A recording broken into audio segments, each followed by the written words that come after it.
Bismillahirrahmanirrahim. Assalamualaikum warahmatullahi wabarakatuh. Sahabat-sahabat sekalian, dalam waktu yang singkat ini saya ingin berbicara tentang post merger. Sebuah istilah yang seringkali kita dengar dalam perikatan atau perjanjian. Secara bahasa, post merger sendiri berasal dari bahasa Prancis yang berarti kekuatan luar biasa. Dalam bahasa Indonesia disebut dengan keadaan kahar atau keadaan memaksa atau opermah. Secara istilah, yang dimaksud dengan opermah itu atau post merger adalah keadaan memaksa yang terjadi setelah terjadinya perjanjian, di mana tidak bisa dihindari dan pihak-pihak itu tidak melaksanakan prestasinya karena keadaan memaksa tersebut. Dalam perundang-undangan, dalam Kitab Undang-Undang Hukum Perdata, post merger dibahas dalam pasal 2444 dan 2445. Post merger juga disinggung dalam undang-undang yang lain. Di antaranya adalah Undang-Undang Pengadaan Barang dan Jasa pasal 1 dan juga Undang-Undang Jasa Konstruksi pasal 57. Intinya adalah ketika terjadi post merger, maka salah satu pihak tidak mempunyai tanggung jawab untuk melaksanakan prestasinya dan tidak disebut sebagai wan prestasi. Post merger itu ada dua. Yang pertama ada post merger yang absolut dan yang keduanya adalah post merger yang relatif. Post merger yang absolut itu adalah sebuah keadaan di mana objeknya rusak sehingga tidak bisa digunakan lagi dan tidak bisa dilaksanakan perjanjian. Sedangkan yang relatif adalah di mana keadaan memaksa itu tidak bisa dilaksanakan perjanjian. Objeknya ada, tapi keadaan memaksa itu yang tidak bisa dilaksanakannya perjanjian yang semestinya. Maka konsekuensinya adalah pihak debitur dibebaskan dari segala biaya, keuntungan, kerugian selama dia bisa membuktikan bahwasanya sudah terjadi post merger. Pertanyaannya adalah, bagaimana dengan kondisi sekarang ini di mana pandemi COVID-19 merajalela di seluruh dunia termasuk di Indonesia? Bagaimana dengan perjanjian yang ada di antara para pihak yang terjadi, di antara para pengusaha, di antara pengusaha dengan karyawannya? Apakah kemudian bisa dilakukan, bisa disebut sebagai post merger? Saudaraku sekalian, untuk membahas itu, kita ingin lihat dulu apakah COVID-19 ini, merebaknya COVID-19 ini sebagai sebuah bencana atau bukan. Dalam Undang-Undang Nomor 24 Tahun 2007, Pasal 1 Ayat 3, disebutkan ada 3 jenis bencana. Yang pertama adalah ada bencana alam, yang keduanya adalah bencana non-alam, dan yang ketiganya adalah ada bencana sosial. Dan kalau kita lihat, pandemi COVID-19 ini adalah bencana non-alam. Namun kemudian kita lihat juga, apakah ini termasuk post merger atau bukan? Kita lihat dari unsur-unsur post merger. Ada 3 unsur di mana sebuah kejadian bisa disebut sebagai post merger. Yang pertama adalah tidak terduga.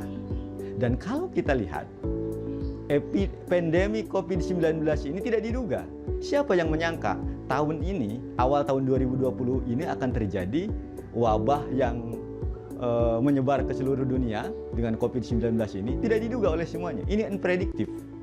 Dan kemudian yang keduanya adalah tidak bisa dihindari. Datangnya COVID-19 yang berasal dari Wuhan, kemudian menyebar ke seluruh dunia, itu tidak bisa dihindari oleh siapapun. Negara manapun itu tidak bisa menghindar sekarang, karena demikian masif datangnya. Dan yang ketiganya adalah para pihak tersebut tidak berkontribusi dalam melakukan penyebaran bencana tersebut. Dan kalau kita lihat, maka tidak ada yang menginginkan wabah ini menyebar. Sehingga kalau dilihat dari 3 unsur tersebut, maka COVID-19 yang merebak demikian hebatnya ini bisa disebut sebagai post merger di dalam sebuah perjanjian. Dan kemudian dalam Kepres nomor 12 tahun 2020 ditentukan lagi bahwasanya COVID-19 ini sebagai bencana nasional. Disusul kemudian dengan peraturan-peraturan PSBB. Disusul kemudian dengan peraturan-peraturan yang dibuat oleh daerah-daerah, kepala-kepala daerah, sehingga kemudian ini membatasi ruang lingkup kegiatan usaha. Maka kalau lihat dari kondisi seperti ini, unsur-unsur seperti ini, wabah COVID-19 ini bisa dikategorikan sebagai post merger. Bagaimana menyikapinya oleh para pelaku usaha ketika ini terjadi? Maka menurut saya eloknya saling memahami, karena semuanya tahu pandemi COVID-19 ini menyebar ke segala sektor dan kemudian membatasi juga sektor-sektor usaha. sehingga tidak ada yang bisa menghindari. Oleh karenanya, kedua belah pihak harusnya kemudian bisa saling memahami kondisi demikian. Satu pengusaha dengan pengusaha yang lainnya itu bisa saling memahami. Antara pekerja dengan pengusaha juga bisa saling memahami. Yang selanjutnya bisa dilakukan, dirumuskan kalau memungkinkan, ada rumusan kontrak. Bagaimana jika salah satu pihak di dalam perjanjian itu tidak bisa menerima bahwasanya kondisi ini force majeure atau keadaan memaksa?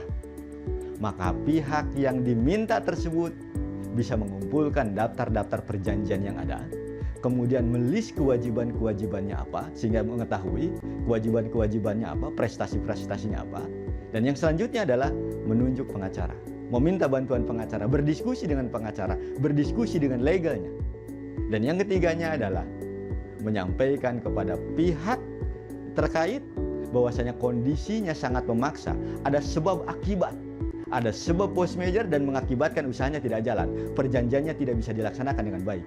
Hal ini untuk menunjukkan itikat baik dan kita buktikan semuanya. Dan yang selanjutnya adalah adanya usaha untuk menanggulangi krisis yang ada di perusahaan tersebut, ada upaya untuk menanggulangi supaya tidak terjadi kerugian yang lebih besar. Sehingga kemudian ketika diajukan ke pengadilan, kita bisa membuktikan bahwasanya memang ada sebab akibat yang terjadi sehingga kemudian perjanjian itu tidak bisa dilaksanakan. Saudara-saudaraku sekalian, saya berharap dengan kondisi seperti ini, semua pihak bisa saling memahami, semua pihak bisa saling mengerti bahwa kondisinya demikian, sehingga kemudian tidak terjadi saling gugat karena perjanjian tidak bisa dilaksanakan. Terakhir kita sama-sama berdoa, semoga kita terbebas dari wabah corona ini, dari COVID-19 ini, dan kemudian kita juga berdoa, semoga Indonesia cepat bangkit.